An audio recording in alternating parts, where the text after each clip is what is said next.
Hello' everyone আহকচোন আজি একেবাৰে চিম্পল মানে আমাৰ ঘৰুৱা ষ্টাইলত কণীৰ দম বনাওঁ। কণীৰ দম মই বনাম আলু বিলাহীৰ লগত। আগতেও মই এনেকুৱা এটা ৰেচিপি শ্বেয়াৰ কৰিছোঁ, কিন্তু যিসকলে চোৱা নাই বা যিসকলে নতুনকৈ মোৰ ভিডিঅ'বোৰ চাই আছে তেওঁলোকৰ বাবে এই ৰেচিপিটো।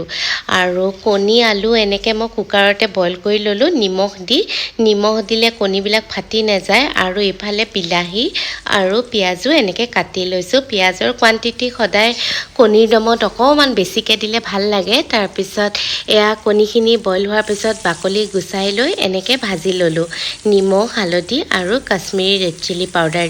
এতিয়া একেখিনি তেলতে মই পিঁয়াজখিনি দি দিছোঁ আৰু পিঁয়াজখিনি ভাজা হ'লে ইয়াতে মই বিলাহীখিনিও দি দিম। বিলাহীও মই অকণমান বেছিকৈ দিছোঁ, আলুৰ কোৱান্টিটিহে অকণমান কমাই দিছোঁ। আৰু ইয়াতে মই যি মছলা দিছোঁ মই স্ক্ৰীনত লিখি দিছোঁ। আৰু মই মিট মছলা অকণমানো দিছোঁ। মিট মছলা দিলে কণীৰ দমৰ টেষ্টটো বৰ ধুনীয়া আহে। আৰু তাৰপিছত এয়া বইল কৰি থোৱা আলু দিছোঁ।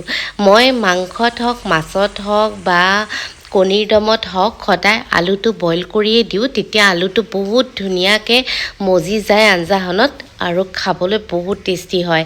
আৰু এনেকৈ ভাজি হোৱাৰ পিছত গৰম পানী দি দিছোঁ আৰু উতল অহাৰ পিছত এয়া ফ্ৰাই কৰি থোৱা কণীকেইটা দি দিছোঁ। আৰু এয়া মোৰ একেবাৰে চিম্পল কণীৰ দম ঘৰুৱা ষ্টাইলৰ ৰেডি হৈয়ে গৈছে অলমষ্ট।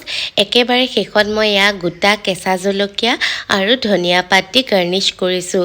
আৰু এতিয়া গৰম ভাতৰ লগত খোৱাহে কথা। খাবলৈ বহুত টেষ্টি হয়। আপোনালোকে যদি এনেকৈ খোৱা নাই এবাৰ ট্ৰাই কৰি চাব পাৰে। চাই কেনে পালে কমেণ্ট এটা কৰি জনাবলৈ নাপাহৰিব।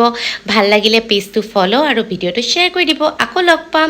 টিল দেন টেক কেয়াৰ, বাই বাই।